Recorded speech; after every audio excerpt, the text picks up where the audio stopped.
fighter has the highest fight IQ? I don't think there's nobody in the game that has the fight IQ that I have. Off the charts. His fucking IQ. The highest fight IQ maybe ever. This guy hits hard. He's tough. He's this. He's that. And this guy has a dream. But my fight IQ will win this fight. Unique New York. Unique New York. A big brown bug bit a big black bear. How now, brown cow? All right, first fight of the night: Ibo Aslan versus Rafael Cerqueira, something like that. Mm-hmm. All right, I'm gonna go first on this one. I'm gonna go with the undefeated Cerqueira here.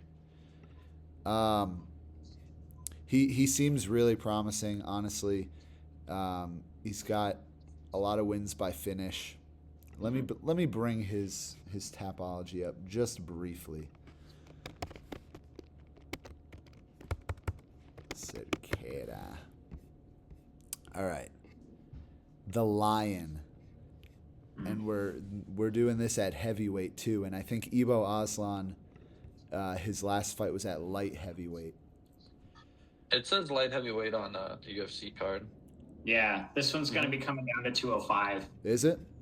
Yeah, so this will be Rafael's first fight at light heavyweight, I believe. I think he's primarily interesting. Interesting. Because I was seeing that he was listed as a heavyweight.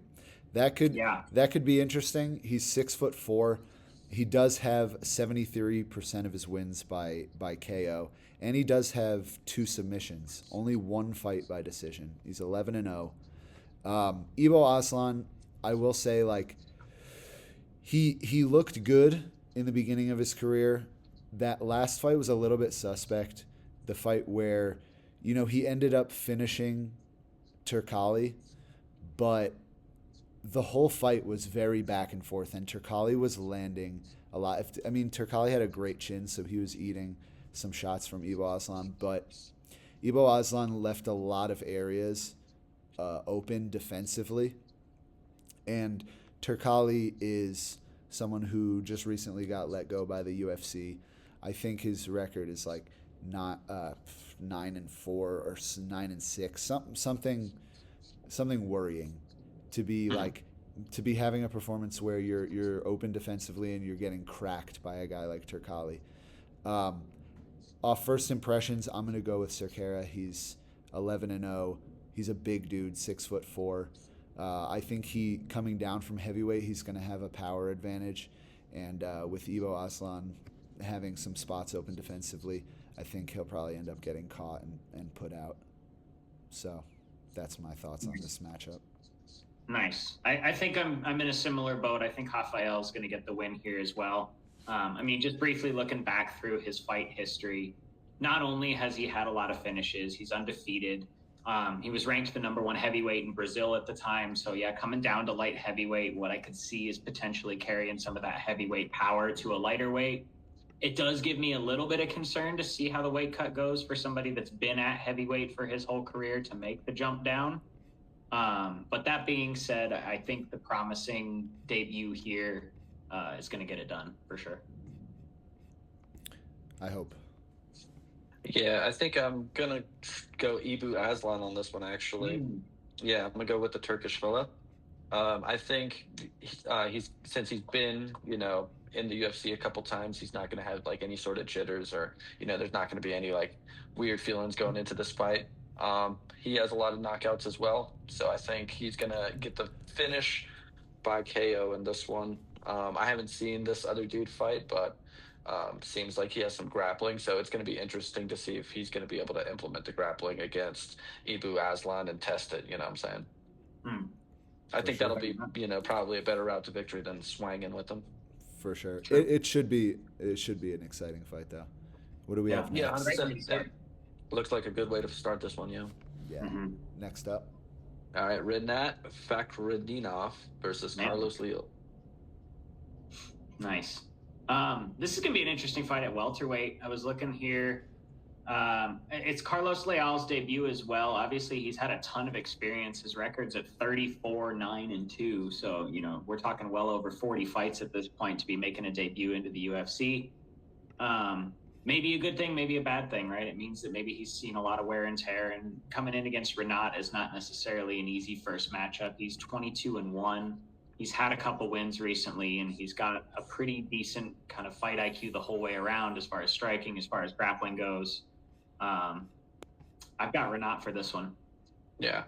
I think it's pretty safe to pick Renat in this one. Anybody that has a win over Brian Battle is legit as fuck. And the way he was able to dominate Brian Battle, too, in the grappling, it was very impressive to see. And he's also no slouch, because I remember he set up a lot of the grappling exchanges by hitting really big shots. So, and then he fucked up Kevin Lee, too. So it's like, he has experience like beating some high-level people. I think Carlos Leal really has a cutout for him for making a debut. It's like really fucking up big ass to fight Renat coming in. It's a tough fight to start. Yeah. Yeah, if I was him coming into the UFC, that would kind of sound like a nightmare matchup to me. He was in the PFL from 2022 to 2023. Leal, he went 5-2 in the PFL. Not great. If you're coming in, especially first matchup against a guy like Fakhretdinov, you want to have dominant success outside the UFC, because Fakhretdinov is a guy that is extremely talented, even for UFC standards. I'm going Fakhretdinov as well. Nice. What do we got next? This is going to be a middleweight bout. We have Ismail Nardiev versus Bruno Silva. This is going to be an interesting fight, too. I don't know a ton about either of them. I've seen their fights here and there, but I can't say that I'm super deep on my knowledge of them. That being said, looking back at Bruno Silva's fights and his records, he's been in the UFC for a bit, and he's definitely fought some high talent. Mm-hmm. I think that's going to give him a possible edge here. He took Behead's decision, bro. He did. This one could go either way, but I've got to say Bruno Silva for this one. Yeah, I was leaning the same way. Bruno Silva, with more UFC experience, he's fought great guys. He took Pereira to a decision. Only guy in the UFC to take Pereira to decision. Other than Jan. Other than Jan, yeah. At middleweight, yeah, you're right. Yeah, at middleweight.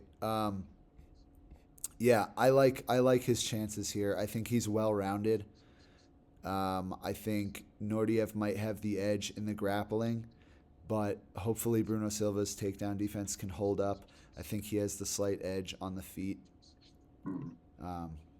Yeah, I'm leaning towards Silva, although I do think it's going to be a close fight. I think it'll go to decision. Yeah. I'm leaning towards Silva. Nice. I think Bruno's going to come in with a statement to make after his suspension. And I think that Weidman loss left a sour taste in his mouth as well, because he was winning a majority of that fight. And then he got poked 3 fucking times and then finished. Yeah, that has to be mentioned. That he was up in that fight for sure. Ismail Nurdayev has lost to people like, Recountree and shit like that. So I think somebody that's losing to that sort of caliber of fighter, somebody like Bruno Silva, who's fighting the complete opposite of the spectrum here, is going to be able to run through him. And I think with all those things, put together, I think he's going to be coming out here to get a knockout finish. Nice. Yeah, I think he has. We've seen that he can do it. I mean, he started when Bruno Silva first came into the UFC, he was getting a ton of KOs. Wellington Turman, Andrew Sanchez, Jordan Wright, all 3 in a row. Those were his first 3 UFC fights. And then is when he got matched up with Pereira. Who knows if that loss kind of he was carrying it with him, because the next fight he got submitted by Gerald Mearshart. But then comes back to KO Brad Tavares. He's a guy who's capable of putting on good performances against skilled guys, so I think that's what he's going to get done. Yeah.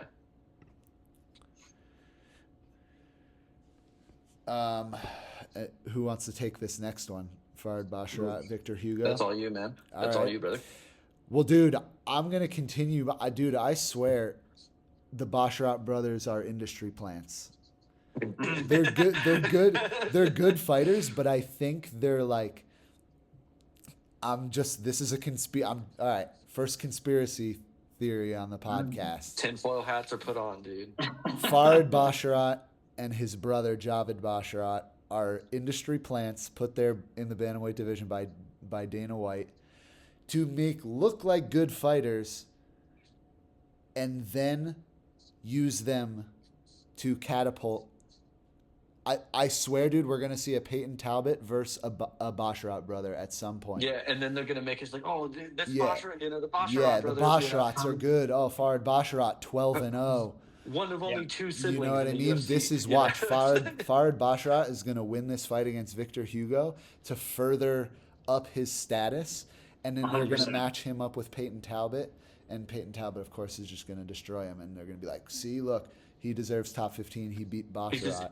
He beat Farid Basharat, So yeah, I think it's already planned.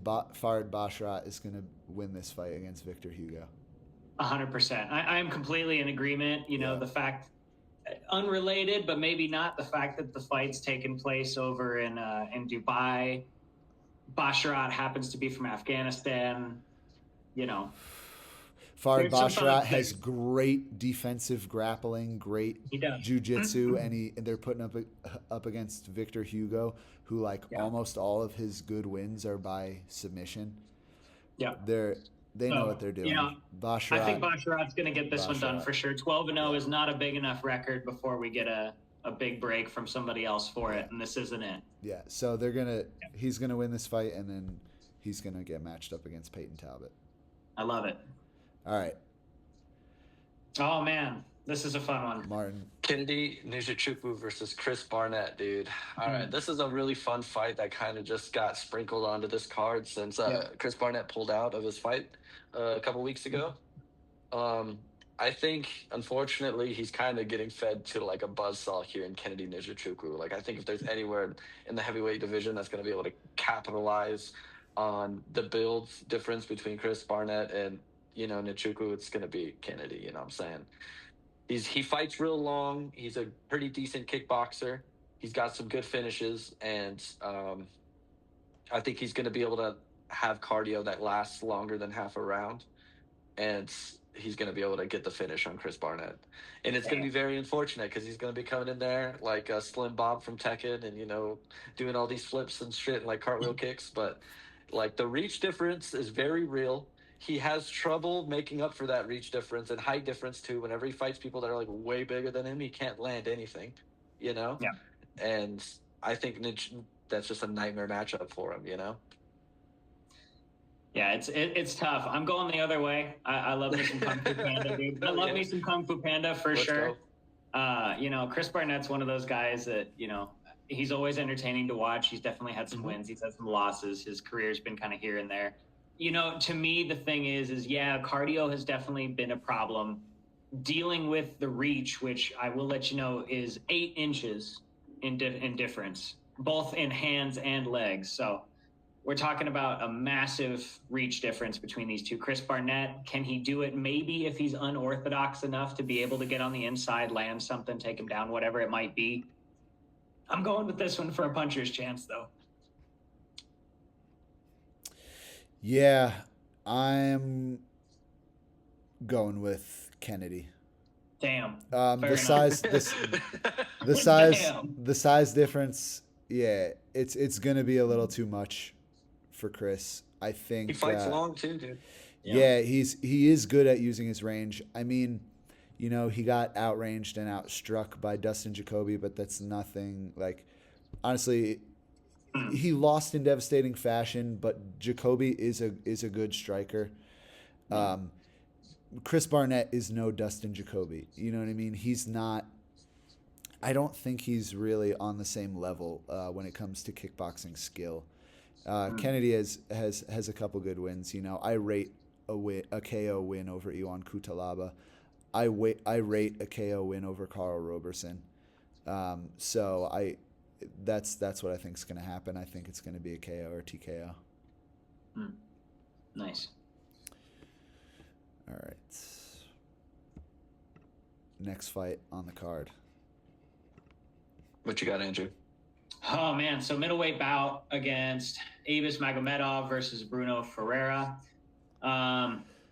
Looking at this fight here, I like Bruno Ferreira. I like his record. I like his recent wins. He's had some decent fights in the UFC. He's had some really good performances. They're both in a position where they have the opportunity to win here and potentially get a pretty big jump in competition after this. But I think for me, I've got to go with the Brazilian on this one. Interesting. Yeah. Interesting. All right. Well, personally, I think, okay, I'm just going skill-wise. Like, sure. that doesn't always win, but that's how I'm looking at this one, because I think the majority of the fight is going to take place on the feet in the striking realm. Yeah. The only people that Magomedov has really had trouble with in the striking was Kyle Borralho and Sean Strickland, who we know are two of the best in the world. I think, and he got those fights early on in his career. I think Abus has only had 4 fights in the UFC. This might be his 5th fight, if I'm not mistaken. Let's see. He made his debut against... Was his debut against Strickland? That's tough. Then Kyle Borralho. Then he beat Warley Alves, who, Warley Alves, I think was the only guy at welterweight to beat Colby Covington on his way up to the title. So, not bad. Bruno Ferreira, he was losing that last fight of his. I think he was fighting Dustin Stoltzfus.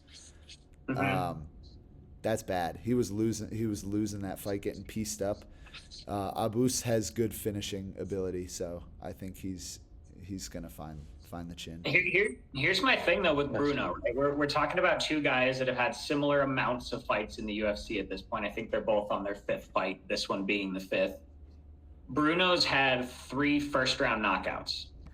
If we're thinking against a dude, he did have a first-round knockout over RoboCop. Okay. One of those knockouts was also Phil Hawes, probably one of the top 5 chinniest guys to ever enter the UFC. Hey, man, but he still got a highlight reel KO over. Like, you got to rate these highlight reel moments. Like, everyone's knocked out Phil Hawes, dude, but at least he didn't get fraud checked by Phil Hawes. Because Phil Hawes has wins in the UFC, bro. There's people that have lost to him. I just think Magomedov is higher level. Bruno Ferreira relies on his power. I'm just saying, if you think the fight's going to be standing, then I think that first round is going to be a problem for Magomedov, and it's going to make me think that if anything, he's going to try and make it a wrestling match. You guys will see. And he's going to win by decision. You'll see. All right, you'll see. My pick is Bruno Ferreira by far, dude. I think he's going to go in there and he's going to fucking. He's going to go in there and fucking land big shots, dude. He's going to fucking make them all sloppy, and then he's going to finish them off, dude. You're just going with him because he's a middleweight goblin. I think it's going to be... You just go goblin every time. Dude, yes. I would 100% go goblin every time. It's a perfect style, bro. Hands low, palms down to defend takedowns, but you also have the most powerful shots that you can imagine. All of them are KO, bros. Dude. Dog, he's going to be whiffing. He's going to be whiffing power at Magomedov. Magomedov's going to say, I don't see how this Magomedov. He's going to Anderson Silva fucking Forrest Griffin him. I don't think there's been a daggy that could move like that. All this Magomedov is going to Anderson Silva somebody? Is that what you're saying right now? No. I'm just playing. But he is going to TKO him against the fence, mark my words. Yikes. Dude, hey, man, I'd be stoked to see it, honestly. Yeah, I'll go Bruno for hit. Hey, man, may the best man win every time. As long as it's not fucking boring, you know? It ain't going to be boring, this one. Yeah, that's what I'm hype about this one. It seems like these guys are going to go in there and swing, unless Magomedov wants to be a bitch. You know what I'm saying? We got a lot of fights to go. We do. Next one at bantamweight, Said Nurmagomedov versus Daniel Santos. Who wants it? Oh, dude, Said is good. Said is. Yeah, I agree. I picked Said for this one as well. Yeah, he's high level. He's got more UFC experience. He has strong grappling, good striking. He's big for Good the kicks. division. He's like 5'10" in the bantamweight division or 5'11". Yeah, Saeed. Yeah. Just to make this one quick. We'll make that one quick. There's not a whole lot to be said. Yeah, I mean, dominant if we want to decision. talk about Santos a little bit, I mean, win over Johnny Munoz, win over John Castaneda, which John Castaneda, he was good, not great. Lost to Julio Arce. His UFC run has not looked super impressive. So, Saeed Nurmagomedov. I think it's going to be a fun one, at least. I think this is going to be a 3-round decision with a lot of them both having good moments, but it's ultimately going to be a dominant Saeed performance. Nurmagomedov performance. Yeah. For sure. Agreed. Nice. Lightweight bout. This is a cool one. Let's go. Yeah, great fight. Good matchmaking. Mateus Rebecki versus Mick Tybeck Oralby. Yeah.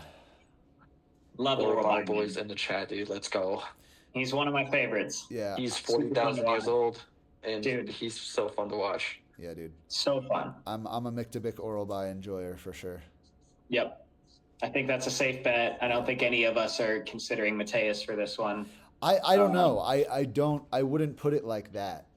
Okay. I think it is going to be a 3-round war. I think if anything, I think so. Mateus, he does very well in a first round. He's a great first round fighter. He does start to slow down. He's short and stocky for the division, really, really strong. I think Mick Tybeck is probably a bit more well-rounded. But I by no means think that this is going to be a one-sided fight. I think it'll probably be a tough fight. Nice. Yeah. Yeah, like a real grindy performance from Oralby. Definitely. Yeah, I see this one going the distance. For sure. Yeah, I think it could, or a late finish for Oralby. Yeah. Due to Rebecki just being exhausted from just getting fucking... Yeah, I could see having to defend takedowns and getting beat up. I could see him winning round 1 though. But yeah, definitely. I see Oralby not getting out unscathed. Yeah. Yeah. All right, Jeff Neal versus RDA, Rafael dos Anjos. Prelim. This is a great featured prelim, honestly. This is a great fight. I like RDA, man. RDA has always been a good fighter. He's been great to watch. He had his run as champ for a little bit there back in the day, which was always cool to see. He beat all your favorite fighters when he was the champion at lightweight, Anthony Pettis, fucking Benson Henderson. Yeah. And at welterweight, I think he looks pretty good. I think Jeff Neal's a great jumping competition for him from 15 up to 10. Jeff Neal's one of those guys where it's kind of hit or miss. Sometimes he looks good. Other times he looks like he belongs a little bit lower than 10. Yeah, I agree. I mean, clearly, obviously he's known for his boxing. But, he did really well in the fight against Rachmanov. He hurt him. He was shucking off takedowns. He was boxing him up a little bit. So Jeff Neal, he has the skills to win in an MMA fight, which is what he needs against Dos Anjos, because I mean, when you're talking about RDA, we might be talking about one of the most well-rounded fighters to ever fight in the sport. Yeah. So he's gonna need those skills of shucking off, digging those underhooks, turning him against the fence, creating distance. That's gonna be the key to winning this fight for Jeff Neal. I think it's a big mindset question for Jeff Neal. It's usually because he does have all the skills, like you said. He can go and take Shavkat to like his most questionable performance out of his whole UFC run. But at the same time, he can let that fight with Ian Gary just slip away from him just by, refusing to like really engage and commit on anything, and then giving up certain positions when he really didn't need to. And I feel like if there's anybody that's so good at capitalizing on your weak point in the game, it's RDA. Even going all the way back to when he just beat the shit out of Nate Diaz, he really just always takes the path of least resistance, and he has the skill set to pretty much be good enough everywhere. So I think it's a pretty safe pick for RDA on this one. Yeah, but when Jeff Neal shows up, he's definitely, a problem with the boxing and all that good stuff, because he did really have some success in the Shavkat fight, So just depends which one shows up. Yeah. No, it's a good point. Jeff Neal is one of those guys that is kind of hit or miss on the way he's going to perform. Because when he does show up, I mean, he's very dangerous for anybody. I think he fucking KO'd Bilal, dude. He's like the last person to beat Bilal before his like insane run, I think. Was that like 2020 or 2019, something like that? Yeah, I think he fucking knocked out Bilal Muhammad. He was the last person to beat him, if I remember correctly. It was a decision. He won a decision, 3 rounds. But yeah. Yeah, you're right. Beat Bilal. All right. Moving on. Are we moving on to the main card? Yeah, what's everybody's picks for that one? Everybody's picks? I'm taking Jeff Neal. I got RDA. RDA as well. Yeah. All right.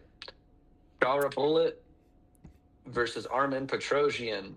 Super the pirate, dude, the return.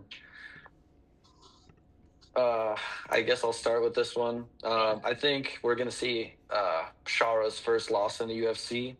I think Petrosyan has good enough striking to be able to capitalize on some of the openings that Shara has.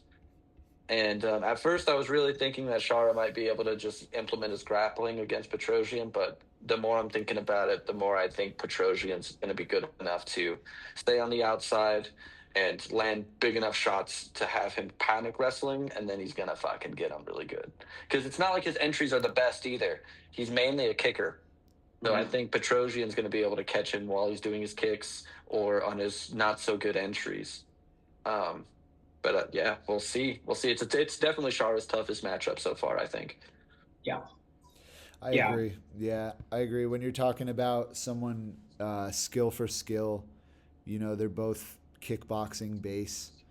And I think Petrosyan carries a bit more power with him than Shara does. And I do think we'll see Shara's first loss in the UFC. I do agree with you. Nice. I guess I'm going to be the one that's on the other side on this one then.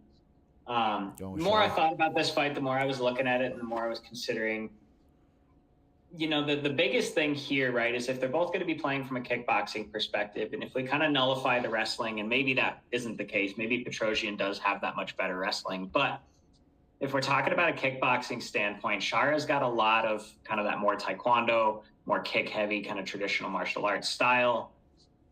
That could potentially be unorthodox enough to cause problems. It's one of those things where we talked about it with Despain in our last card, right? Where taekwondo is not necessarily a good base for MMA. It doesn't necessarily dictate anything. But I think at these lower weights where you start having folks be a lot more athletic and a lot more kind of able to use those full range of weapons, I think Shara could give him problems. So I'm going to say it just off of the fact that, if the grappling ends up being nullified here, his stand-up might be a little better. It's a fair take. I disagree, but it's a fair take. Fight me on it, bro. I will also disagree on you. Look, I'll actually shame you. I'll shame you on that take. If I just want to make a point on that, I mean, Petrosyan has faced just within the UFC has faced multiple different styles of kickboxers. And if we're talking about like a light on the feet, kick heavy, blitzing with boxing and stuff style, I think Christian Leroy Duncan does it better than Shara does it, and Petrosyan beat him in a 3-round decision. And Petrosyan can clinch too. Yeah, he can strike really well from the clinch. Physically stronger. If they get into a clinch, I see knees. I see Petrosyan ripping knees and elbows all day in the clinch, just because he's stronger. Shara tries to run away. He does not want to get in that clinch. Run away, chop leg kicks, throw a big body kick. Yeah. He likes to fight pretty. That's for sure. Yeah. And he reminds me a lot of Zabit. Good one. Yeah. Less skilled. Way less skilled.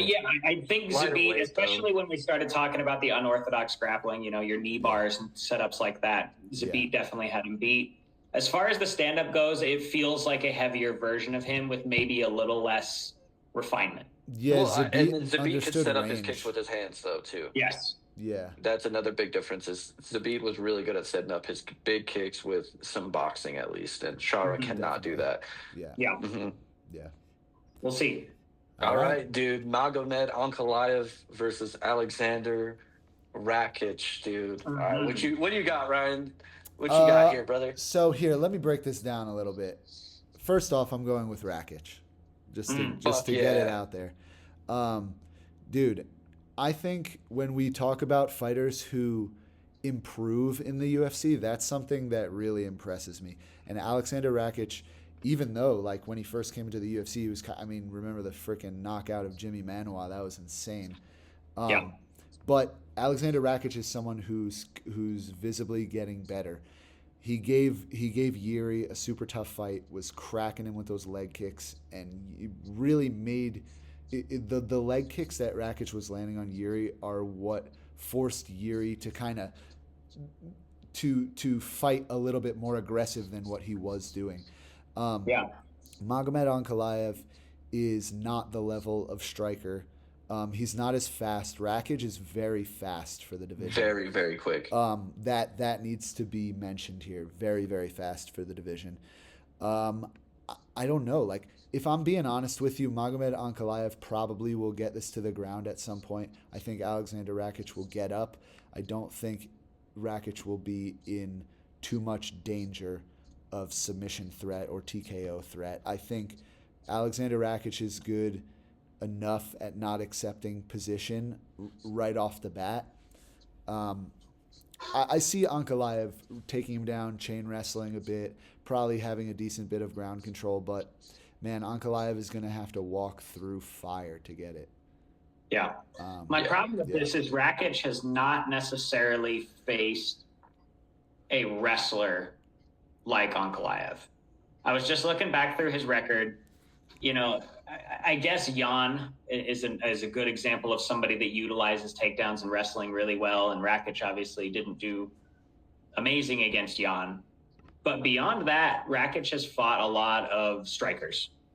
You know, Anthony Smith, Thiago Santos, Prohaska for the most part is a striker too. He's done well in those situations. I don't know that Ankalaev is going to be as motivated to stand with him. Yeah, but if we're talking about like, I don't consider this a striker versus grappler matchup, if I'm being completely honest with you. Ankalaev is not one of these guys who's a pure grappler. Sure. Yeah, I think I don't know, because I don't rate Ankalaev's grappling as high as a Khabib or an Islam or any of these guys. And you know, I mean, let's not forget Ankalaev got triangled by Paul Craig. By Paul Craig, yeah. He's open on the ground as well. I don't think Ankalaev's ground game is as high level as a lot of people think it is. Dude, I am hoping so bad, and my pick is going to reflect this. Alexander Rakic. I think I'm really hoping that he's really going to shut up a lot of people in comment sections that just be yapping that Magomed is like this crazy fucking killer when he realistically does not even have that many good wins at light heavyweight. No, like, you know, it's like his wins have aged terribly. I think Rakic is his toughest matchup that he's had to date. Sure. I really think that Rakic has some of the best calf kicks in the whole UFC. He's able to throw him going backwards. He's able to, you know, chain jabs off of him, you know, and fucking just like in a way nobody's really else is really doing. And like that fight against Yuri is really going to show that. His game plans are nice. And another thing too is he follows up his punches with head kicks, with fucking, he throws calf kicks. Like he mixes up all of his weapons so well. And it's kind of a shame that like his losses have been at like just right, because I feel like he's just right there, dude, for a title shot. You know what I'm saying? Yeah. But I feel like this is a really good fight for Rakic because, like Ryan said, Magomed is very slow on his entries. His striking is very like fucking Tin Man. You know, it's just very like he only plods forward. You know. Yeah, and just Rakic is very light on his feet, and its footwork is just like better by a mile. You know. Yeah, I'll give a little bit of context too to what I was saying before, where I don't think Ankalaev is like this grappling threat like a lot of people think he is. Sure, he gets takedowns. Generally, if he gets control on someone, he's going to finish it by ground and pound. Listen, dude, I don't think he has any pro wins by submission. And no, he doesn't. And if you're talking about like the people that he did finish in the striking, not rated nearly as highly as Rakic. His last good win was a decision over Blachowicz. Yeah, that was his last good win. I don't really rate a win over Johnny Walker anymore, Anthony Smith, Thiago Santos. Yeah. So I just don't think he has as many paths to victory as Rakic does. I think it was a draw against Blachowicz. Well, there was. Oh, was it a draw? They didn't rematch it. Yeah, it was a draw, brother. That's why they never, because it was for the interim title. Oh, and then shit, it was you're right. It was a draw, and the fight fucking sucked. And so that's when they made it for Yuri versus Pajeda for the title. Actually, I probably thought that Ankalaev should have won it just by a small margin or something. But hell yeah, either way, I think we all agree on that. Yeah. We're taking Rakic. Yeah. Cool. Yeah. Nice. Coming into a featherweight bout, we got Murphy versus Dan Ige. Yeah. I don't know too much about Murphy. He just beat Barboza. He beat Barboza? Okay. Yeah, it was an rounder. Impressive win. I feel like that Barboza lost that fight rather than Laurent Murphy winning it. Like, he did win it, but Barboza didn't use he didn't use anything, but he just tried to box with him the whole time. Didn't use any of his kicks. Yeah, it was frustrating. It was very frustrating to watch for a Barboza fan. Yeah, I think even the commentary was making note of the lack of kicks from Barboza and was just choosing to box with Murphy. And Murphy was he was the one throwing first and landing the better shots. Yeah. I got 50K Ige in this one. Me too. 100%. Yeah, I do as well. I don't think that. I mean, listen, Laurent Murphy's undefeated, and a win over Barboza is a good win. But besides that one, he doesn't really have many highly ranked wins. I mean, Dan Ige, to see what he can do, especially on short notice. 1 day's notice. 1 day's notice with Diego Lopez and give him a good fight. I mean, that knockout, the early knockout over, I think it was Gavin Tucker in like 30 seconds, that was, I mean, it showcases his power. And Gavin Tucker is not highly ranked, but his skill is so high. Like, he's one of those fighters that just gets the wrong matchups at the wrong times, bro, because he's very talented, but just gets fucking these killers, you know? I agree with you totally there. Dan Ige is high level. Yeah. His rank may not show it, but I do rate him with some of the best in the featherweight division. 100%. I'm hoping he wins here at least. I'm going to pick him. Nice. Yeah. Alrighty.